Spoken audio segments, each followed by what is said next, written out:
The last couple of weeks that have been in this month leading up to Rosh Hashanah, we've been looking at the laws of Teshuva, repentance, or self-analysis and correction,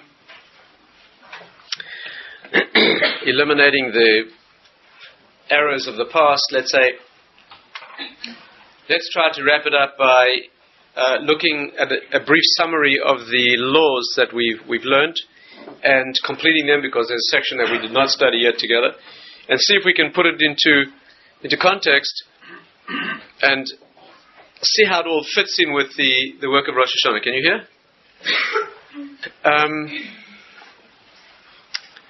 Let's begin with a few questions.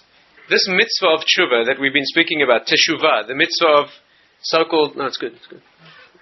The mitzvah of repentance. So-called repentance, the mitzvah of return, really. Teshuva really means going back. One of the questions that we can ask about it is that we do not do it on Rosh Hashanah. You know that this time leading up to Rosh Hashanah, this time of Elul, this month, is the time of preparing for Rosh Hashanah, and we are doing the mitzvah now. The mitzvah is, what we do now in this month is we move closer. Move closer. By moving closer to the spiritual position, if you like, we do that by means of a radical look at the self and attempt to fix or to cleanse, revise, revamp the self. In the 10 days, so-called 10 days of repentance, Aseres Yemei Teshuva, between Rosh Hashanah and Yom Kippur, we do that again in a very intense fashion. And Yom Kippur itself is a climax of the mitzvah of Teshuva. Many of the prayers you'll see on Yom Kippur are phrasing this idea. We say vidui, confession. It's built into the tefillah. In fact, the 10 times on Yom Kippur that we actually go through the process of confession. We do it in the plural. One should put one's own private singular version in as well. While we're on the subject, let me mention something very important, and that is on Yom Kippur, when we do the mitzvah of Teshuva, which is the confession, right? Vidui, the speaking out of that which one has done that's wrong. You have to be very careful there, because the phrasing that we use omits one essential part of the mitzvah. Right? It's an important thing to know. You know, there we say Ashamnu, Bagadnu, we have sinned, we go through the alphabet, we go through all parts of the mind and the body, elements of interaction with other people, areas of our social, business, and other areas of life. We go through all the mistakes, at least the categories of errors that have been made there, and we say the vidu, the confession. We also express remorse, regret, and shame, which is the second element of Teshuva. But the third element of Teshuva, which is absolutely essential, is this statement that you won't do it again. Right? There are three elements to Teshuva. One is vidui, confession, we discussed this. Second is the expression of remorse, regret, and shame. And third is what we call Kabbalah Le'asid, that means taking on not to do it again. You'll notice in the Yom Kippur Tefillah, if you look in the Matzah, you'll see there's no time when we say that. We do talk about what we've done, and we do talk about regret and remorse, but there's no place where you say that it won't happen again in the future. And without that, the Teshuva is not valid at all. Right? Of course, the first question is, why is it not built into the language of yeah. But the reason there is not hard to understand, and the reason is because, like all Jewish prayer, the prayers there are expressed in the plural. We never single ourselves out. Right? That means the way that the prayers are formalized in the Amidah, let's say, all versions of the tefillahs that we say, the prayers that we say, we always phrase in the plural. Right? There's a very important reason for that on Rosh Hashanah, particularly important not to single yourself out. When you do that in the plural, then you can say, as a people, that we have done things we shouldn't have done. And you can go through, certainly as a people, we can go through all the categories of mistakes that have been made spiritually during the year. And we can certainly do that in plural. I can say that we have done it. Right? I may not have done this particular example or that particular example, but there's no question I can speak about us having done those things. When we speak about remorse and regret, we can also speak in the plural. There's no question that those on Yom Kippur who are saying that they have regret for the past, certainly can say that they have regret. It's an honest statement, and I can say it. I can say that we who stand here, together with all other Jews on earth, we feel this sense of shame, remorse, and regret. But there's one thing that we can't say in the plural, and that's that we won't do it again. I can't say that for you. I can't say that for you. That wouldn't be honest. I can only say that I won't do something again, but I can't possibly say that truthfully about you. And therefore, if you're going to speak in the plural, are we together? If you're going to speak in the plural and say we, then there's no way you can honestly put in a statement that we won't do it again, because I can't speak for you. Only you, in the depth of your own private dimension, can make that resolution that you're not going to do again some issue that's been your problem. And therefore, it was not phrased in the tefillah, but you have to put it in. You have to put it in. The prayers are phrased for those. They assume that you have the minimal Jewish knowledge to know the basic elements. And therefore, on Yom Kippur, when you go through the things, you say, we have done this and this and this. And then you say, we feel remorse and regret. And then privately at the end, you have to say, and I will not do this again. You have to say that.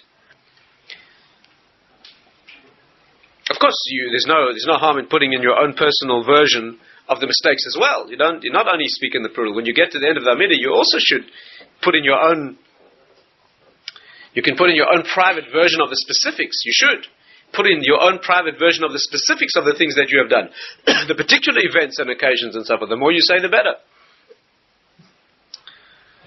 So the question that we're faced with at this point is, why on Rosh Hashanah do we not do tshuva?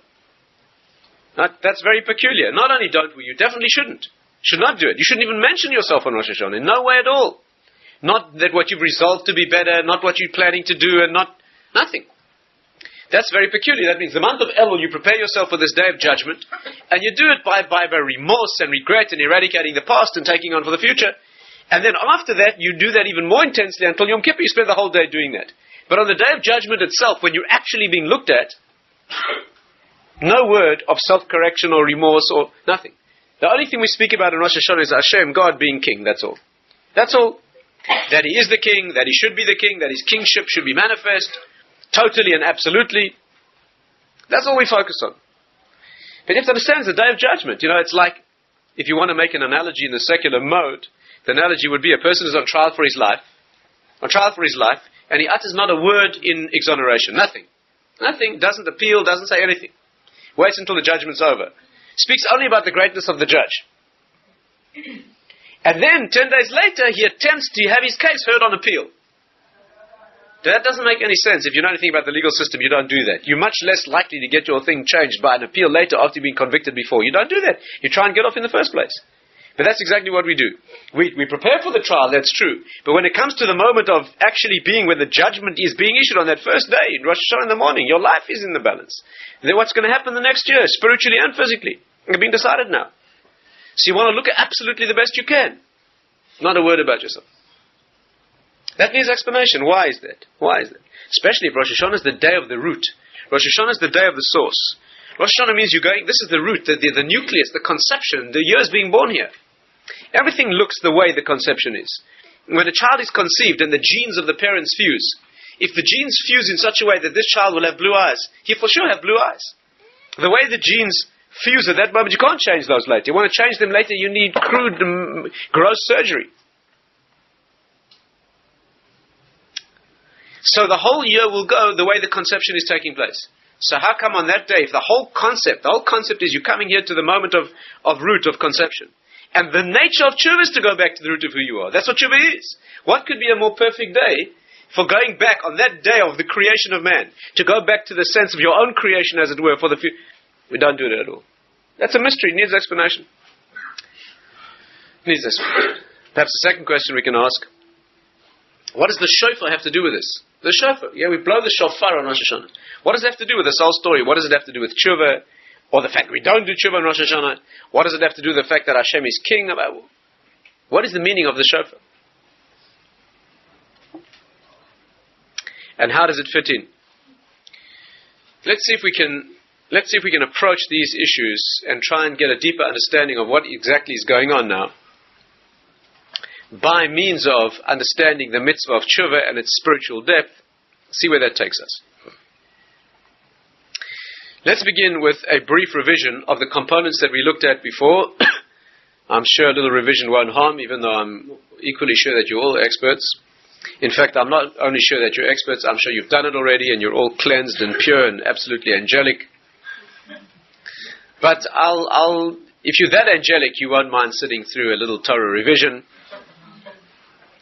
So for the benefit of that odd individual who isn't entirely spotless, let's see if we can revise briefly the components, very briefly, the components we looked at, and then we'll move on to the parts, more difficult parts that we didn't look at, and then see if we can try and delve into the depth of what's happening here beneath the surface.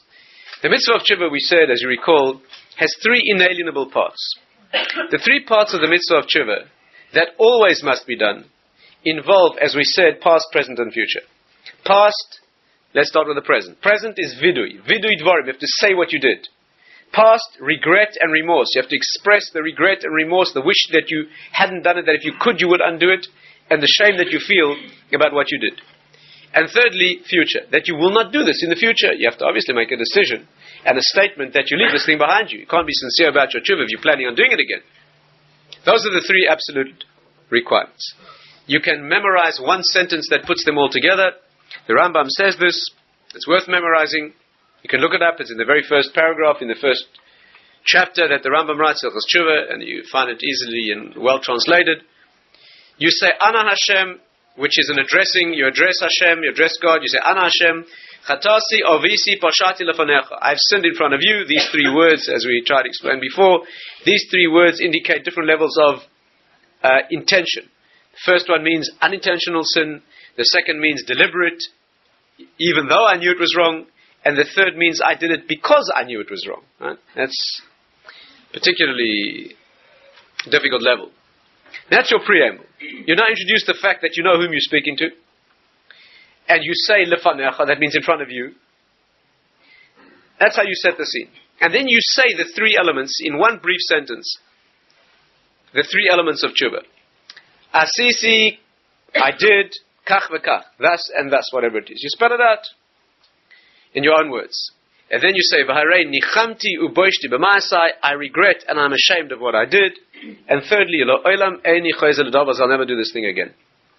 That is the mitzvah, one sentence, and you have totally eradicated the issue in the past. Can you repeat again, please? You say, you want the Hebrew phrasing? No, English. You say like this. First of all, you say like this. Ana Hashem. Yeah, please Hashem. Chatasi avisi pashati lavnecha. I've sinned in front of you. In English, we don't really have words separating these categories of sin. I have offended your reality, right? Your law, which is you, and I've gone against that.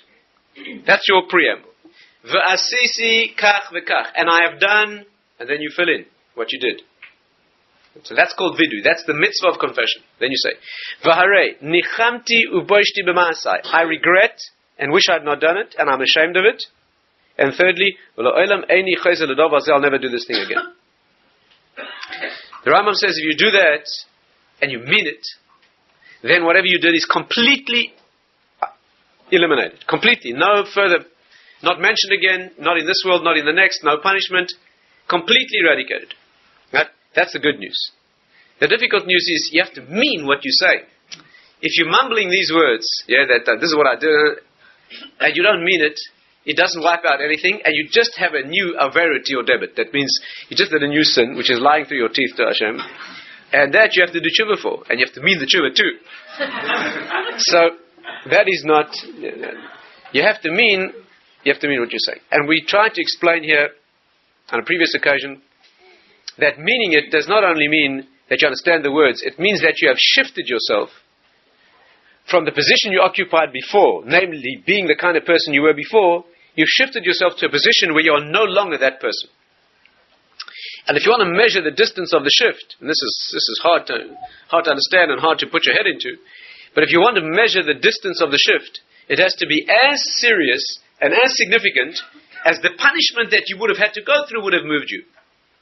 If you want to weigh how much spiritual energy, how much intention, how much work on the self has to go in here, you have to understand that the amount of spiritual energy that has to be put in here is the same currency, the same value in spiritual terms as the pain you would have had to suffer in this world or the next if you had left it up to Hashem to correct you like a parent correcting a child through pain, through difficulty, through punishment.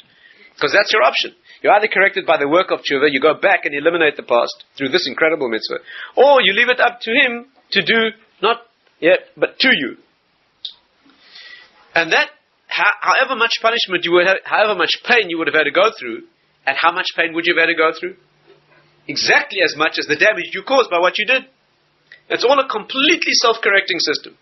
Complete measure for measure. Exactly the amount of pain you caused the person in that relationship is what you would have had to go through.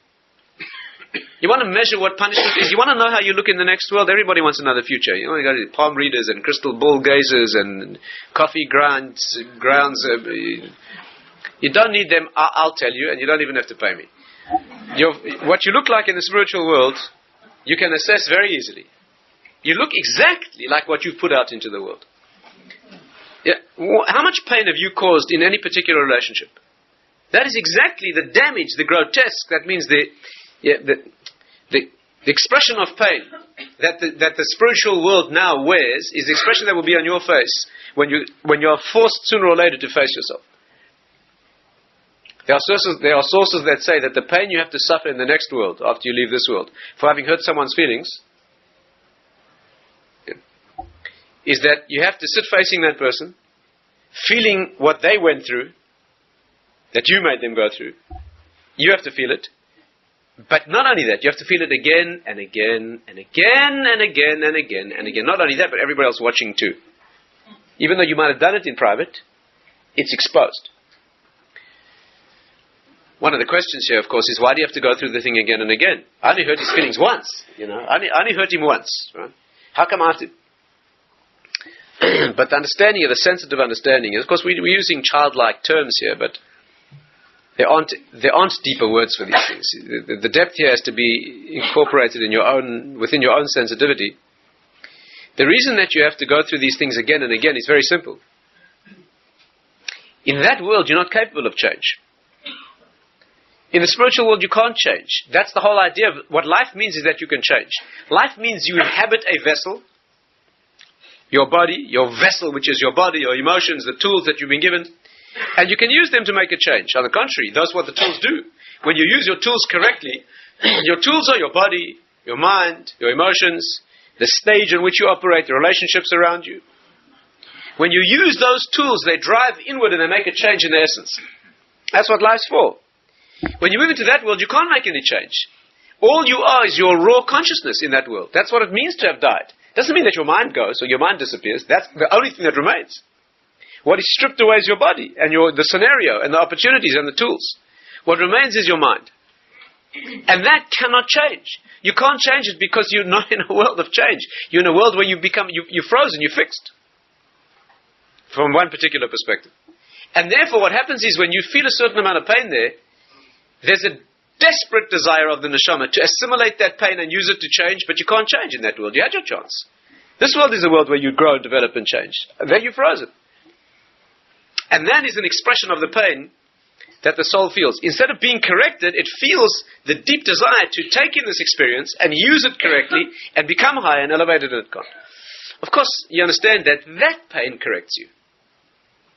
This is not a process of endless vindictive suffering. This is a process where you feel the missed opportunity, that you're now in another mode, and eventually there's a correction that is affected by the virtue of the very fact that your soul's not able to change. The regret and the pain that causes, if you look in the Kabbalistic writings, the way it's expressed is, you get changed and elevated as a free gift. It's given to you as a gift. It's done to you.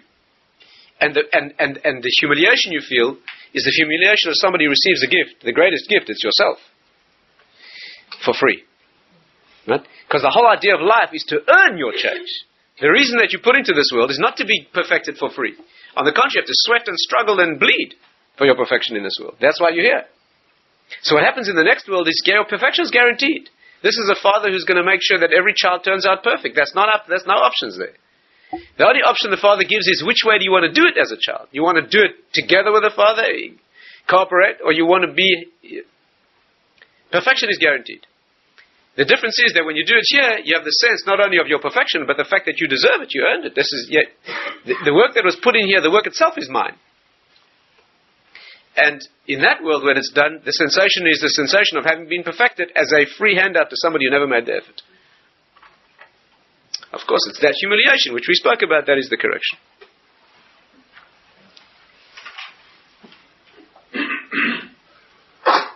Of course, you realize what the path of a tzaddik, the path of a righteous individual, is that when he works to correct himself in the world, he doesn't take the credit for that either. Understand? What a tzaddik does, a righteous individual, says to Hashem, look, I can't do anything without you, it's all you. Right? Even the work that I do is your credit. Gives that back as well. So, in summary, tshuva has to be the distance you have to move yourself. When you say that you no longer I would not do this thing again, you mean in depth, and ultimately what you're hoping to get to, what you're striving for is, I wouldn't do it again, not just because I've learned self-discipline, and not just because I'm afraid of punishment. What you mean is I wouldn't do it again because I'm not the person who could do those things anymore. That's an immense change. It's virtually miraculous. To change yourself to become a person who no longer wants what you wanted before, that's virtually miraculous. To become a person who no longer will do what you used to do, that is also virtually miraculous. To become the kind of person who's got the self-control to control areas that you couldn't control before, that's also amazing. But to become the kind of person who no longer wants what you wanted before, that is almost miraculous. And that's what you're here for. That's what life is for. And real tshuva means that you change your desires. So, let's understand that in a little bit more depth. Changing desire, we've discussed this in the past also, and I won't dwell on it, but let's try to extract from this area of the discussion what we need for tonight's theme. The real change in depth is not a change in the externalities of how you go about doing certain things or how you gain the self-control so that you externally more refined. The real depth of change is that you become so centrally, so deeply changed that the things that you used to do before that were wrong, you don't do now because you don't even want to do those things. And the reason that that's so important is, and this is the most fundamental thing to understand, is that what you are is what you want. What you are at root is your desires. And I must have said this many, many times before in these discussions, but the concept of ratzon, of desire, original desire, that means will or volition. In Hebrew, the word ratzon has the same numerical equivalent, the same gematria as the word makor, which means the source. Actually, Shema, Hashem's name, has the same number, the ultimate source. But a source, by definition, is the beginning of a process. That's what a source means. If the source has something you can trace it to, then it's not a source. That other thing's the source. The source of who you are, the ultimate source, the place where the river flows, outflow begins.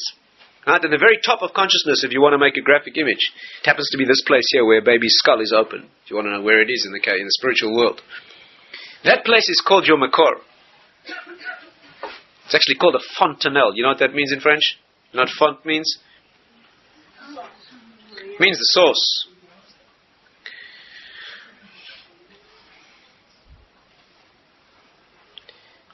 That is where you originate.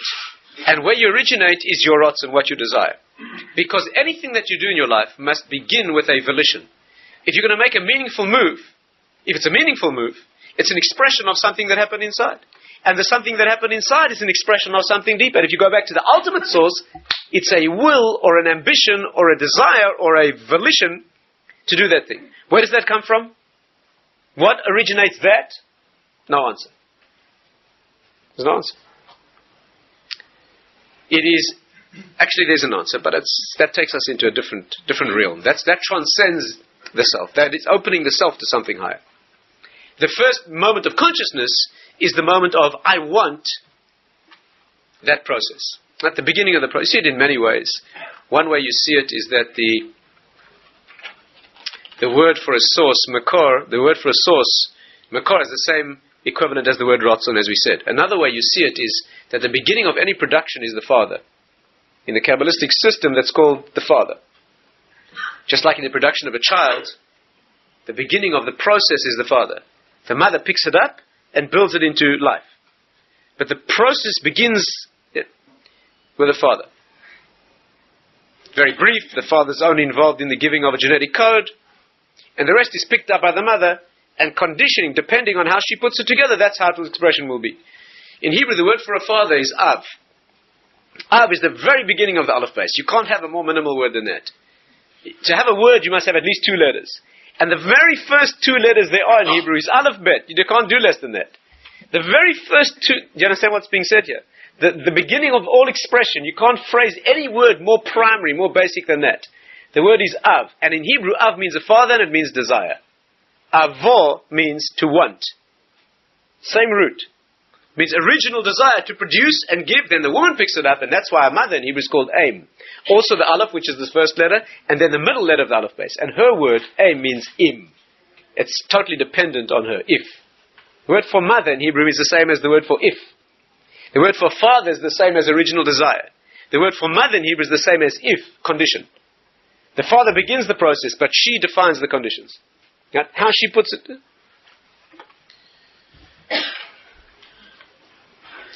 In summary, if you want to change who you are, you have to change what you want. And that is virtually miraculous, because how do you change a source? Once you have a source, you can redirect the source. And maybe you can even stop up the source. Maybe you could, but how do you change a source? How do you go beyond the source? You can't. By definition, that's where it begins. And that's why we say it's miraculous. But it can be done. And perhaps sometime we have to go into a more detailed discussion about the nature of that effort. But if you've done Teshuva correctly, you become a person who doesn't do what you used to do before because you wouldn't want that. Last year you did that thing because you had a tremendous craving for that thing. This year you feel sick at the thought of doing such a thing. That is a genuine change. That's a genuine change. And therefore, if you can make that change, you don't need to be punished.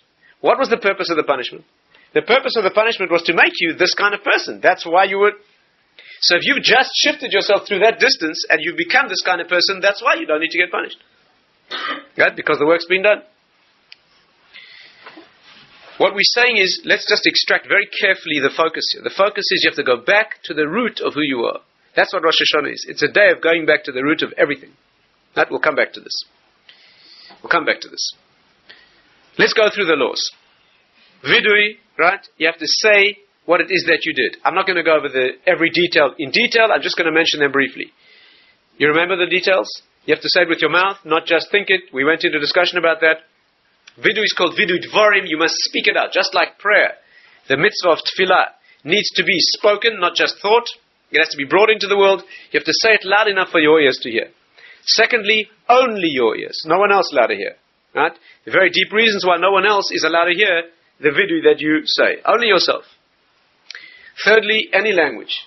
Right? Any language. Hebrew is better, and we discussed its conditions and how you can benefit from Lashon Kodesh, from Hebrew, even if you don't speak it. You can benefit, for example, by speaking in any language during the time that a minyan's davening, which opens the same gate spiritually. It's all discussion how that works. But of course, it's the ultimate thing is to mean what you're saying, and therefore, if your language, you need to use the language that you can express yourself in best. And finally, the more you say, the better. The Rambam says quite clearly, Harezeh Meshubach, the more you speak out, the better. And the reason is, as we explained, not because it pays to say a thing again and again. That's a mistake. It's because the more details you speak out, the more of a cleansing effect there is. You want to work through all the areas of your consciousness. Everything you do, every time that you have done something you should not have done, there are many elements involved. Not only the action, there's the thought beforehand, the thought afterwards, there's the planning, the time you wasted in planning this sin, the time you wasted in doing it, the influence you had on other people, the desensitization of your own, all sorts of problems. Those are all elements of damage. And therefore you want to go through each of these areas and express the cleansing or the correction of each of those areas. That's a summary of the laws of Vidui. Secondly, there's the expression of regret. The expression of regret is the feeling of remorse, you have to speak that out, and shame as well. The lowest level here is to feel regret because you may be punished for this thing. But it's good enough. It's a perfectly good start. But eventually you want to get to a level where you feel the regret because you understand what this thing is that you've done. Thirdly is the question of deciding and saying that you won't do it again. And that, we discussed the complexities of that. Basically what you mean is not a prophetic statement that you won't do it again. Nobody can say that. But what you mean is that if I were back in that situation now, as the Rambam expresses very clearly, if I were back now in that situation where I once fell, now due to my level, due to my process of correction, not because I'm too weak or too old or because the opportunity is not right, but because I've reached the level of self-correction, this time I wouldn't do it again. Right? That is the expression for the future. If, of course, you do it again in the future, you have to do tshuva again. If you do it in the future because you didn't mean sincerely what you said, then you're in big trouble.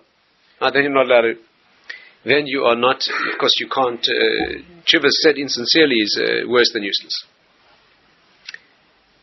There are other things, incidentally, which hinder the process of tshuva. I don't know how frightened we want to make ourselves this evening, but if we want to go for total abject terror, then I just mentioned this. I'll just perhaps mention one of them so we don't get too much of a dose. The Rambam has a chapter in which he details 24 things that obstruct tshuva. What he calls ma'akvines tshuva. There are 24 things that make self-correction difficult. Right? It's worth working through. Some things are so bad a person's not allowed to do tshuva for them. That means Hashem doesn't give you the opportunity. Some things are so insignificant that you don't remember them and correct them. You think they're nothing. There's a whole list of 24 categories of things that do not stop tshuva, because nothing does. Sincere tshuva wipes out all sins. However, there are 24 things that make it difficult. And I want to mention one of them, which is perhaps the most difficult. And that is a person who says, I'll do this thing wrong because I'll do tshuva for it afterwards. What's the problem? I'll do this thing wrong. The Torah has a mitzvah of tshuva, so I'll do it, and then next week, or Yom Kippur.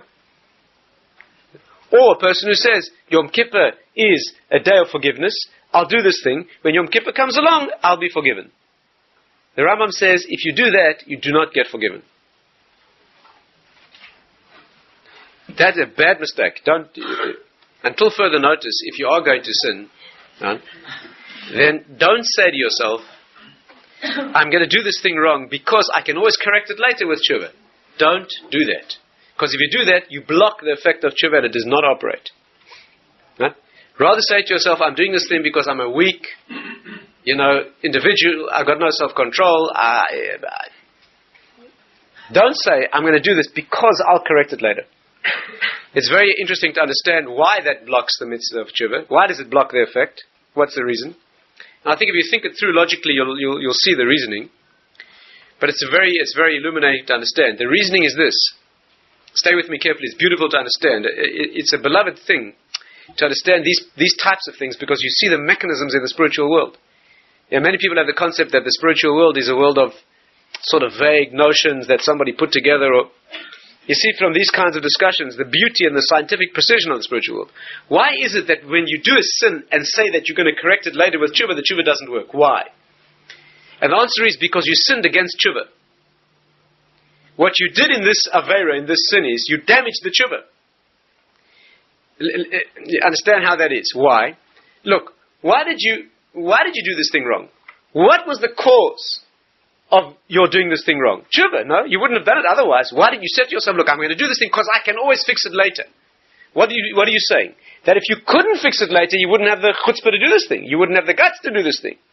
Why are you allowing yourself to fall into this sin? Because you're telling yourself, it's okay, I'll fix it later.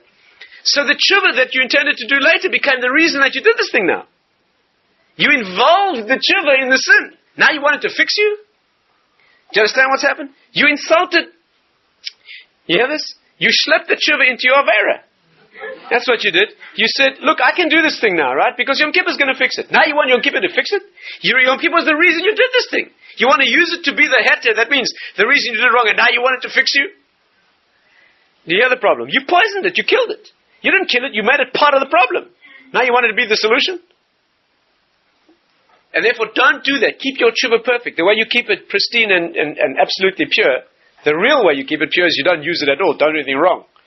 But if you've done it wrong and you need tshuva, at least have it there for yourself. But to have said that you're going to do this thing wrong because you can always fix it, that's a disaster. That's just the beginning. There are 23 others, but that's the beginning. So, these are the three elements. How's that for summary? Vidui dvorim, the confession itself, regret for the past, acceptance for the future, not to do it again. So far, so good? Okay, now, let's go to the two areas that we did not study and see if we can open them up in just a bit more detail. And these are very, very difficult areas. We can't deal with them fully, but try at least to give an outline of the subject. When the thing that you did wrong was against another human being, not just against Hashem, but you offended Hashem's law, you went against the Torah in the format of hurting someone else, then these three elements do not begin until two others have been completed. Okay? In other words, if you did something that you should not have done that transgresses a Torah law, not involving someone else, something private, you ate food you shouldn't have eaten, you broke Shabbos, you made an oath that you shouldn't have made, mitzvahs that we call between man and God, between you and Hashem, then you need these three elements that we spoke about. Under certain circumstances, it's forgiven immediately. Under other circumstances, it's forgiven when Yom Kippur comes along or when you undergo some suffering. But that's all you need. However, if the sin offended the Torah law by virtue of harming someone else, like you injured someone physically, you hurt someone's feelings, you harmed them financially, indirectly, directly, that means you did one of the things against another person, not with another person. Sexual crimes are considered private. Those are between you and Hashem. Whether another person's involved or not is not the issue. They've got their own problem, their own agenda they have to atone for. And in the course of an interrelation, that means a relational problem, a relationship problem, there may have been things that were both forbidden by the Torah, which means against Hashem, and also harm to someone else. That could also be. But we're talking about where the victim of the Avera is another person. In such a case, you cannot do tshuva until you've done two steps beforehand. And they have to come first and they have to be completed. And the two steps are, first of all, you have to make up the damage, or pay for the damage, undo or pay. That means you have to wipe out the damage. You can't possibly do tshuva while the person's still hurting, right? Rambam says if you try and do tshuva before you fix up the problem, it's like going into a mikveh for purification while holding in your hand the source that contaminates you. You can't do that. First you have to move, you have to leave, And secondly, even more difficult, you have to gain the person's forgiveness. What we call mefayes, that means you have to appease the person so that they do not hold it against you, they drop it, it's not an issue, there's no grudge, it's not... And these are both potentially very difficult steps. In the best of cases, it can be easy, where it's somebody you know, and you know that there's a problem, and you simply pay or offer to pay, and you apologize. That is clean, the slate is cleaned, no more damage here, and then you still need the three levels of tshuva. Because not only did you hurt this person, but any time you hurt a person, you're also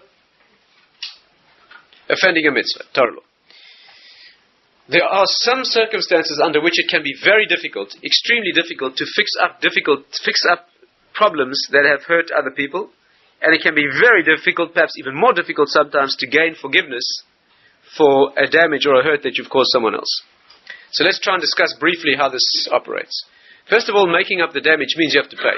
You have to pay. If you owe the person money because you were once an employee of the person and you didn't work properly, or you expropriated or misappropriated funds, or because you damaged their property, or whatever it was, you have to make good the damage before you can do tshuva. If you did something that's not directly financial, sometimes you can make it up by payment, right? For example, there's a whole section in the Talmud dealing with financial obligations for physical injury. Let's say you hurt someone. Let's say you embarrass someone in public. Let's say you injure them and they get humiliated at the same time. So the general rule is, without going into all the details, in Jewish law, if you harm someone, you injure someone, there are 5 payments you have to make. Right? Very briefly, without all the detail, one is called nezek. That means you have to pay for the damage. You have to pay for the physical damage. And that is measured in terms of lifetime employment difference. Now, if you injure someone so they cannot use their hand anymore, right? No one can value what a hand is worth. But you pay for the lifetime loss of earnings. That means the the person's status on the employment market that you have damaged through this injury. You have to pay for that. It's assessed on a lifetime basis and you have to pay for that. Secondly, you have to pay what's called sheves, which is unemployment. Not just that they can no longer be employed the way they were, but while they're recovering from the illness of this broken hand, and they cannot work, you have to pay the difference between the subtracted lifetime earnings and what they can do now. Maybe they sit with a broken hand, they can be a watchman, they can guard. Yeah? So then you subtract what they can earn from what they could have, and you have to pay them the unemployment difference. Thirdly, you have to pay all the medical bills. That's called ripui. And it's done incidentally beforehand. Not that they hand in the receipts and you pay. It's done by expert assessors beforehand, and if the person heals quicker than normal, he gets to keep the difference. No? That's called ripui, to pay all the medical bills. And then you have to pay for shame and pain. Boishes and tsar. You have to pay for the humiliation that the person experienced during this injury. Even if there was no injury, for example, if you embarrassed someone but you spat at someone. There's no medical bills, presumably there's no unemployment, but there's humiliation. You have to pay for that separately. And then you have to pay for pain. Because pain has got nothing to do with the unemployment or the earnings. That's a subjective issue. You have to pay for the pain. There's a very interesting discussion, which I'm not going to go into now, of how these things are assessed. How do you assess how much pain is worth? What is the worth of a broken arm? What's the value? How do you value that? The pain. The Talmud's got a very interesting discussion. You make a market assessment of what people would take to go through the pain of a broken arm. What's the going rate? What would people take to experience? There's a price.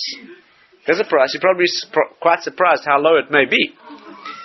The Gemara decides that that's not valid for various reasons, and the final solution that the Gemara comes up with, at least one option, is you pay for the anesthetic that people... What would people pay to be relieved of the pain of a broken arm if they were having that pain? What's it worth? One of the cases the Gemara discusses, there is a person who's been sentenced to have his arm broken. Let's say a person lives in a country where the king has decreed that he'll have his arm cut off. Let's say the injury was someone injured a person and they became deprived of their arm, right? That's what the injury was. How do you pay for the pain? So the Gemara says you assess what would be the value of a person who's sentenced to have his arm cut off, and the executioner says to him, look, there's nothing I can do for you. I'm under orders of the king, I have to cut your arm off. But if you pay me, I'll give you an anesthetic that you won't feel it. How much would you hear this logic? How much would a person pay to not feel that pain? That's the market value of the pain. Okay, there's a whole assessment here, pain, shame, etc. But these are the 5 things you have to pay. So whatever the scenario is, you have to pay for the damage. There are some difficulties here. What happens if you can't find the person? What happens if the person's not alive anymore? What happens if you ran a business dishonestly and you can't begin to find the people?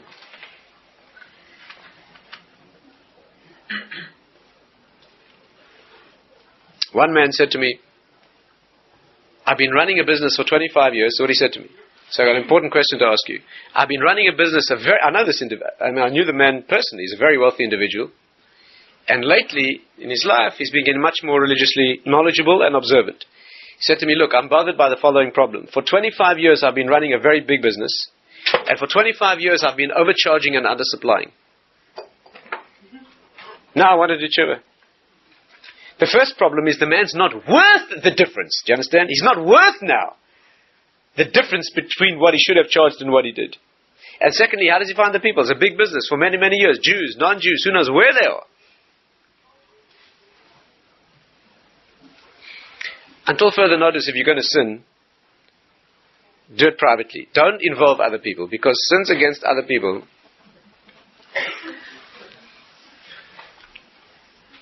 Until further notice, don't do anything wrong. But this is a problematic area. So I just say that although we can't go into the details now, what is brought in the halachic sources is that all of these things can be corrected, no matter how impossible it seems. If the person's not alive anymore, then what's brought down halachically is you should give to the estate or the inheritors of that person, because that is where the value would have gone. If you can't find the people, then what you can do is, and often this actually happens in practice in these sorts of situations, is you make an assessment of the value that you think was involved, even if it can only be done over a period of time, perhaps, the giving, and you give to a community project, even though you can't begin to find the individuals. Because when you do something for the community, the benefit ripples out, right, into the whole community, so that the people or their descendants will ultimately reap the benefit, even though it's not an ideal method, because it doesn't redress the specific wrong, but you try to get as close as you can to that person or people or place, and you give that, you divest yourself of the improperly earned or gained amount, and you give it into a situation where it will ripple out and benefit where it came from. That is one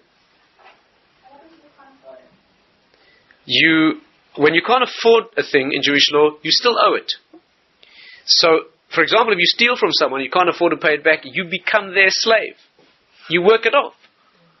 You work it off. If in practice it's just no way and you can't, then you've been denied the privilege of fixing this thing up. You're in trouble. But it doesn't alter the fact that you owe it.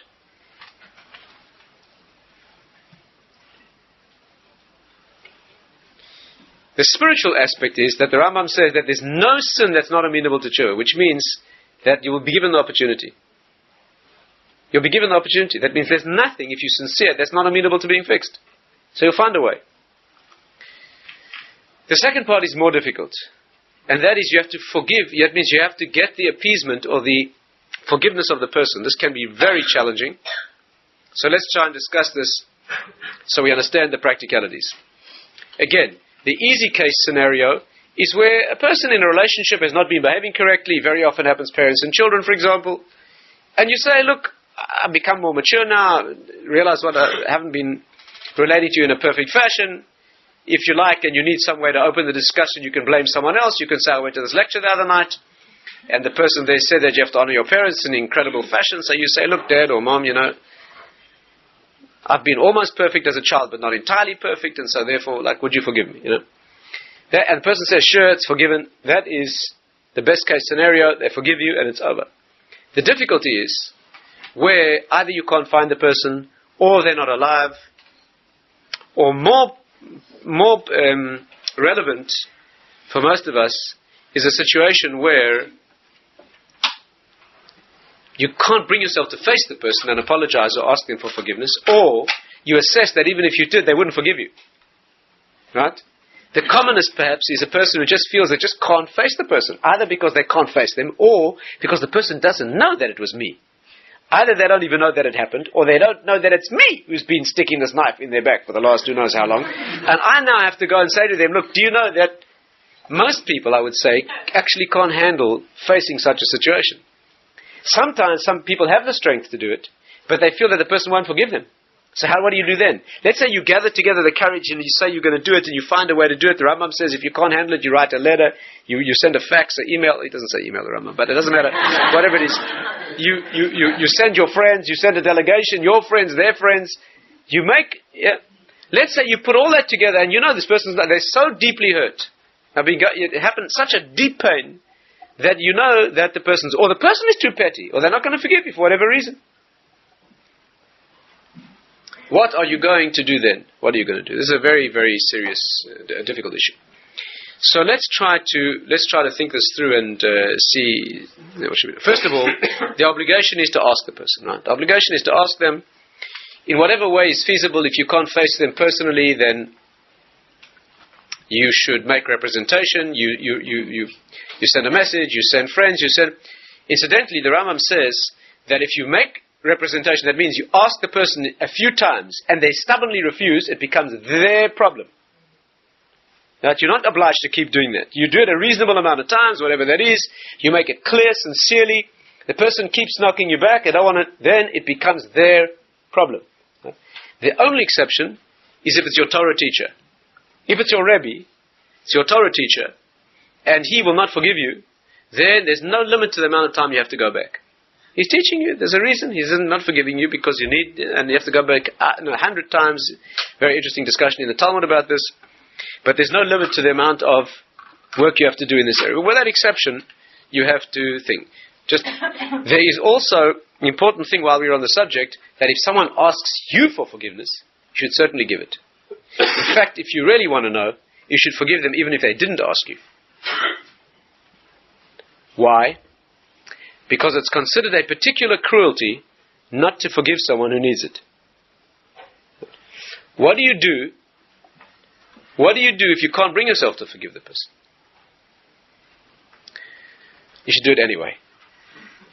But if you're weak psychologically and you need help to find a way to forgive the person, or you're weak emotionally, or you've been so deeply hurt, etc., then there is a very interesting and beautiful and effective method you can use. And that is your own selfish benefit. By which I mean this. First of all, the simple level that affects most people is, it's not good for you to hold that thing. First of all, you're not allowed to hold a grudge. You're not allowed to bear a grudge. Right? And secondly, it's not good for you. It's not good for you to live your life on some hurt of the past that somebody caused you. It's not good for you. Most times you need to drop that, right? So you can move ahead in life. That's a selfish motivation. But even better motivation often is, what happens if on Rosh Hashanah you're standing and you need Hashem to forgive you, right? Let's say you've done something that wasn't perfect, and you have it on your conscience, and there's a heavy judgment hanging over your head, and you need Hashem to forgive you. And you haven't worked that thing out fully. You haven't corrected yourself fully. Rosh Hashanah is a day of judgment. There's no forgiveness that's not deserved. Yom HaDin means exact judgment. This is a courtroom where they apply the law. If you walk into a court in this country or any country in the world, and you're on trial for murder or who knows what it is, and they say, what do you got to say for yourself? And you say, please, please, please. They're not impressed by that. They apply the law no matter how many times you say please. You say, please forgive me. The law doesn't work that way. And the higher law doesn't work that way either. It's Yom HaDin. You get judged. You get given exactly what you deserve. Because judgment in spiritual terms means you get what you are. You get what you've done. Not somebody gives you. That can't be changed at all. It can't be changed because it's you. You've done that. So asking to be forgiven when you don't deserve to be forgiven is definitely not going to work. There's one way you can make that work. If you once forgave someone who didn't deserve to be forgiven, then you're going to get forgiven when you don't deserve it. You know why? Because you do deserve it. Because that's what you did. Here's this miserable individual who caused you who knows how much pain, and now they got the chutzpah to want forgiveness. And they certainly don't deserve it. They deserve to burn for years. That's what they deserve. And you say, you know what? I forgive you. It's an immense achievement. So when they look down at you, and you stand there revealing yourself, as it were, you have as part of your reality, this issue of having, let that, so it's going to happen to you. Midah keneged midah, midah keneged midah, measure for measure.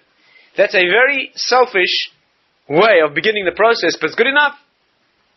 And therefore, that is a... Yes, you have mentioned that we should forgive even if we are not asked. That means Hashem expects us to be better than Him. Hashem doesn't forgive if we don't ask for forgiveness. Not only do we have to ask for forgiveness, we have to have remorse, as you said before. Why should a human being be better than God and forgive even without you asking for forgiveness? That's a good question. Let's not confuse the two parties here. What that person's going to get depends on his remorse and his tshuva. Again, I'm forgiving him for what he did to me. But why should I? That's what I mean. I'm with you.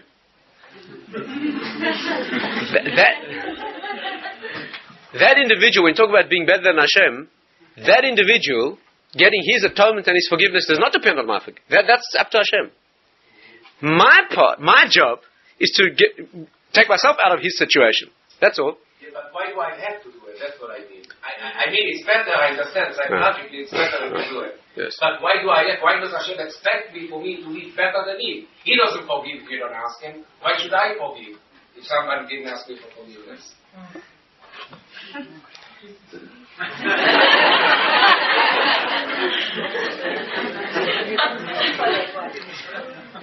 First of all, it's a mitzvah. It's a mitzvah, right? Not whether you are better than him or not. If you want to know, there are cases in which he forgives, in which you don't ask and you don't deserve. For example, the Rambam says that in Yom Kippur, when the temple stands, the Seir HaMishtalech, that atones for the Jewish people, even those who didn't do tshuva, for certain sins. It's not so clear that he doesn't forgive without being asked. Secondly, he guarantees your perfection. That's something you don't do. He guarantees your perfection one way or another. You've got no claims here that you're better than him. However, you have a mitzvah here, and it's considered cruelty not to do it when you should. We say tefillah zakah. You know that the very important thing before Yom Kippur, you should come to Kol Nidrei early, and you'll find in the machzor before the service begins is a lengthy tefillah, which is a very heartbreaking, heart-rending tefillah, in which you go through all aspects of your life, every part of your body, every part of your interactions. It's very, very specific and very hurts deeply because Goes very deep. There's one part of Tefillah Zakah you should be sure to say early on in case you don't have much time. And that's a very moving thing. It says like this. You say, Hashem, as I stand here before Yom Kippur, I hereby forgive anybody out there who has done anything to me, whether they've asked me, they haven't asked me, whether whoever, I drop it. Yeah? I don't want anyone on my accounting this Yom Kippur. I don't want anybody's problems on my, I forgive. And then you say, and if the merit of this act that I'm doing, put into the hearts of anyone out there that I need to forgive me, that they should also drop anything they have on me. Huh? Just hold, one second. And therefore, I'm in enough trouble with him. Okay. And now, that is what you should do, is let it go and give that person give person mechila. Now, what happens if you feel that the person will not do this for you if you ask them? Right? Not only that, but sometimes your assessment is that you'll make it worse. Because not only the person won't forgive you, they may bear a grudge against you now, they may take revenge, both of which are Torah prohibitions. You know that? Nakama and Natira, you're not allowed to bear a grudge against someone, and you're not allowed to take revenge. You know the difference? You know the technical difference? The difference is that if you go to your neighbor and you say, can I please borrow your lawnmower, right? And your neighbor says no. A week later, your neighbor comes over to you and says, can I please borrow your lawnmower? So you say no. That is called nekama, that's revenge. Revenge means doing to a person exactly what they did to you. You're not allowed to do that. Bearing a grudge is like this. You go to your neighbor and say, can I borrow your lawnmower? He says no. A week later, he comes and says, can I borrow your lawnmower? You say, sure, I'm not like you. That is called bearing a grudge. You're not allowed to do that. You have to say nothing and lend him your lawnmower. If he's not suitable to lend lawnmowers to, that's a different question, right? If he's the kind of fellow who eats lawnmowers, then... But, yeah, is this clear? And therefore, you're not allowed... Now, if you know that this person you are asking for forgiveness is a person who is so deeply hurt, or he's not a Ben Torah, a person who doesn't understand these things, or a person who's problematic, or... Then, and he will not forgive you, and bear a grudge, and take revenge, and ruin a relationship, and who knows what sources that may speak Lashon Hara about you. Go around telling everybody, you know what this person is. How do you handle that situation? That can be extremely difficult. So, it's like this. Let's be clear about this.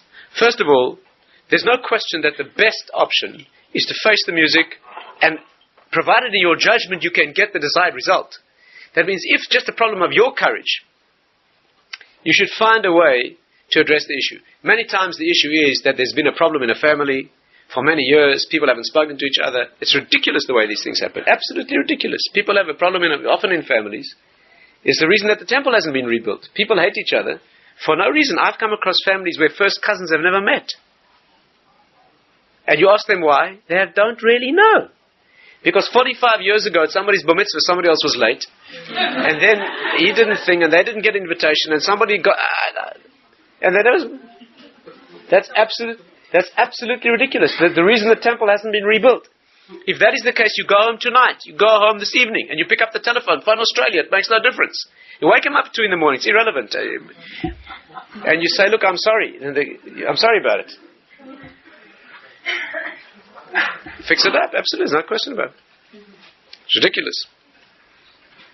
But, in a case where you think, well, that's not the issue, it's not your courage, but either it is a problem that you just can't face it, or how do you handle that situation? So, there are two opinions in our halachic authorities. And I'll be honest with you, not everybody agrees here. There are two opinions. And what I'm about to tell you, not everyone agrees with. But there are very broad halachic shoulders that authorize what I'm about to tell you. And when the other option isn't valid, this is the one that should be used. And that option is, you can ask a person to forgive you without telling them what you did. Because if a person says and means, I have nothing on you, then it's valid. If you sign a check for me and I fill the amount in, provided your account has the balance, it's a valid check. If they sign the check and they say, whatever you've done, I forgive you, you have it. The problem is they have to mean that. And that is problematic. If they're saying some words that they think is some ancient ritual because you're some religious fanatic, because you come to the JLE on Wednesday nights, you've got to be completely... Then that is not valid forgiveness. It has to be meant. And that's why those who don't approve of this method are hesitant, because does a person really mean a blanket type of forgiveness? But if they do mean it, and often they do, for example in families, we have a custom before Rosh Hashanah that we say to people in our families that whatever happened in the past year, anything they say, I completely forgive you. And the other person says to you, and you mean it. Not least because you need theirs, so you give yours. But you mean it. Parent forgives a child for what a parent doesn't mean. Of course they do. You don't have to go into the specifics. You mean whatever you did. And therefore, if you ask a person to let it go and drop it and forgive you, and you don't say what it was, if they say it and mean it, it's valid. There's a right way to do this and a wrong way. The wrong way to do it is as follows. The wrong way.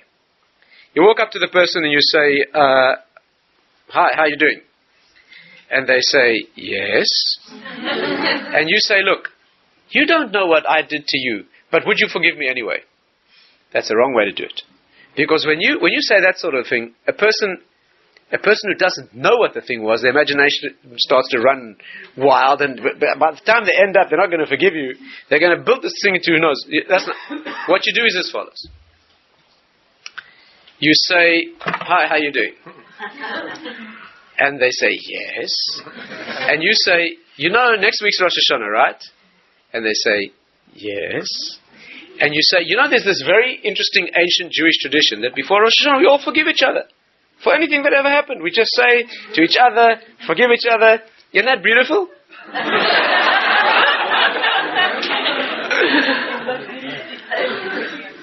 And then you say the following. You say, so I just came to tell you that I'll forgive you for anything that you may have done. You can forget about it.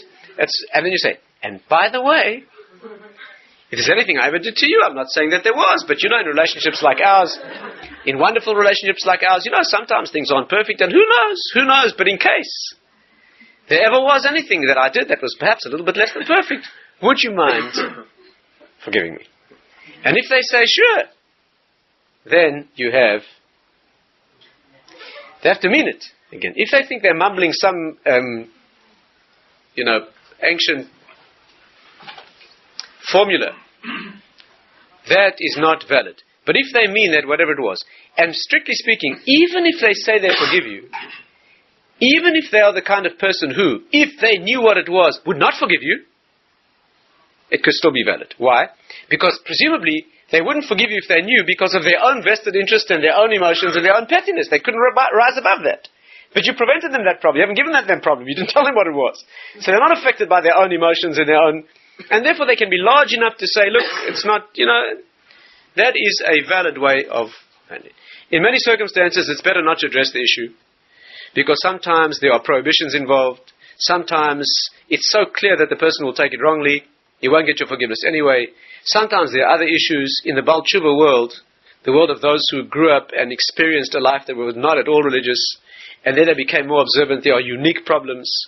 For example, sometimes a young person has been through a life where there was an intimate relationship perhaps with someone or many people, and now that they've become much more observant and it becomes much more important to them, they may wish to go back and work out an issue or gain forgiveness and so forth. That's very problematic. Because to enter into those old relationships when you're in a different phase of your life, that itself can be worse than... I think it can be problematic. Usually that could need special and personal counseling, or perhaps talk it up with somebody who's knowledgeable in this area, because often you can make a mistake here where the consequences are worse than the original problem. But in general, that is the mitzvah. Let's wrap it up as follows. Those are the 5 components to tshuva, right? The 3 parts that you always need: vidui, regret for the past, taking on for the future, and a precursor to those 3 if the sin was directed against someone else, which is first of all making up the damage, which we discussed briefly, and appeasing the person, apologizing, asking for forgiveness, having the issue dropped. That is the second component. Let's go back to the question we asked in the beginning and see if we can put it all together, and we'll leave it at that. Why don't we do tshuva on Rosh Hashanah? What does the shofar have to do with this? And how is your inner desire connected to this whole discussion. Very briefly, in just a couple of minutes, it's like this. Teshuva means going back to your pristine and original purity. You want to go back to a situation, when you were born you were pure. There had no problems then. No spiritual blemishes. No mistakes had been made. You want to go back to a situation where all the damage that you have accreted, attached to your neshama, that's all dropped. You want to go back to that. Rosh Hashanah is the time of going back to the root. Teshuva is the time. Teshuva is the mitzvah of going back to your root, your makor, ratzon. You go back to the desire that fuels you, that single underlying engine that drives all that you do, and you cleanse that. You go back to that. Rosh Hashanah is where the year goes back to its point of origin. The ultimate point of origin, right? Stay with me very carefully. The ultimate point of origin of the human being is that which transcends him or her. It's above you. The only way to change ratzon, the only way you can change your ratzon, you can't possibly change it by saying, you can't say, Hashem, this is what I want, and then say, I want something else. You can't do that. You're lying. You can't do that. You can't say you want something that you don't want. You can't develop a desire that you don't have. You are what you want. How can you change that? You can't lift up yourself up by your own hair. You can't do that. Even if you're powerful enough to meditate so deeply that you get to the root of who you are, and you come face to face with your prime desire, and you know what that is. How do you get a different one? That's who you are. From where do you get a different one? Right? And the answer is there's only one place. That's from beyond and outside you. And the only way you get that is by giving up the one you have now. You can't go and do another one. You can't go out of yourself and get another one. But all you can do is dissolve and eliminate the one that you have now. That destruction of ego, that being prepared to put aside that thing which is most deeply who you are. In other words, put aside the vested interest, the childish for me in it. Put that aside. You get given another one. That's a gift you get given. It shines in. It shines in. Spiritually, you have to make the source of your being transparent. Rav Simcha Wasserman used to say, the world is full of light except where we cast the shadows. So you have to take that root of yourself, your most intense vested interest, and you have to be prepared to give that up. If you give that up, you get given a more powerful one. It comes from beyond you. On Rosh Hashanah, what you do is you go beyond the self. Rosh Hashanah, you don't work on me and what I'm going to do. You speak only about your source. On Rosh Hashanah, you disappear. You become completely transparent. All we do on Rosh Hashanah, we speak about Hashem. Malchus Shamayim. Total and absolute rule. That's all there is. You talk about Hashem being king. You know, we say, just to give you an example, we say, how intense is this? We say, Maloich al kol ha'olam kuloi. Right? We say in the prayers on Rosh Hashanah, we say, Maloch al kol ha'olam kulo. Listen to the Hebrew words carefully. Maloch, that means rule. Al kol ha'olam, on the whole world. Kulo, all of it. What do you mean, all of it? You know, what does that mean? You said, rule over the whole world, the whole. What? You duplicate. Our sources explain very beautifully. If you said rule, Hashem, rule over the whole world, what does the whole world mean? Halachically, we have a concept called ruboi kekuloi. A majority as good as the whole. In halacha, a majority is good as the whole. If you have a meat stew, and one drop of milk falls in, it's fine, it's all meat. Under certain circumstances. Because the majority annuls the minority. So halachically, when you say all of a thing, you might mean the majority. Strictly speaking, from a Torah perspective, 51% annuls 49%. So if you said, Hashem, rule over the whole world, Maloich al kol ha'olam, what do you mean? You mean 51% is good enough.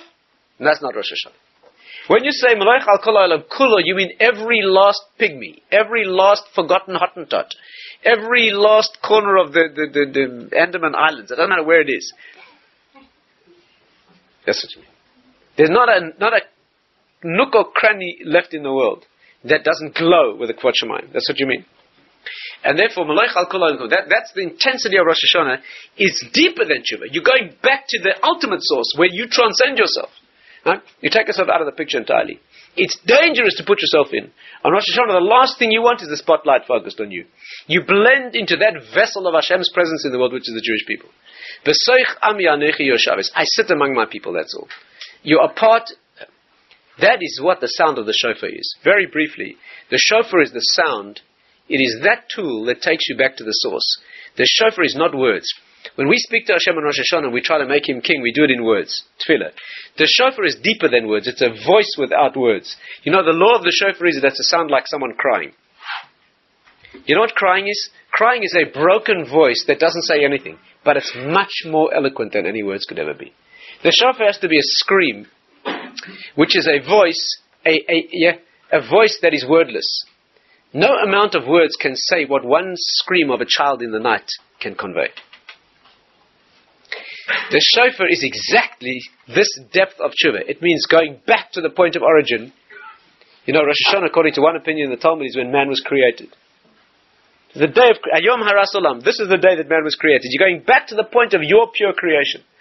Shofar takes you before the words, back to the voice itself. When you speak, the first thing that comes out is the voice. Then your mouth starts manipulating that sound into words which are always problematic. They always lie. When you want to convey the truth, it's not in the words, it's in the sound of the voice. In fact, if you want to listen to somebody and hear if they're telling you the truth, don't listen to their words.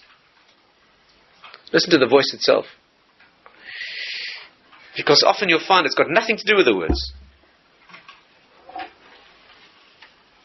You know, when the Torah talks about prophecy, which is the higher language, that is the person transcending himself and moving into a higher world, it doesn't talk about words of prophecy, it talks about the voice. When Abraham, when Hashem told him, your wife is speaking words of prophecy, you don't know it, but she's a prophet, she's higher than you at this point. Listen to her. The Torah says, Shma bekoila. Listen to her voice. It doesn't say listen to her words. That's not natural. If someone's giving you good advice, I say, listen to that person's words. Listen to no. Torah says, listen to her voice. Then he understood that this is something deeper than the words. The shofar is that voice. And therefore, you know what the word shofar means? Shofar means the shofar that we blow. It also means beautiful or perfect. Shapir di Yerushalayim, the beautiful people of Yerushalayim. Shapir, perfect or beautiful.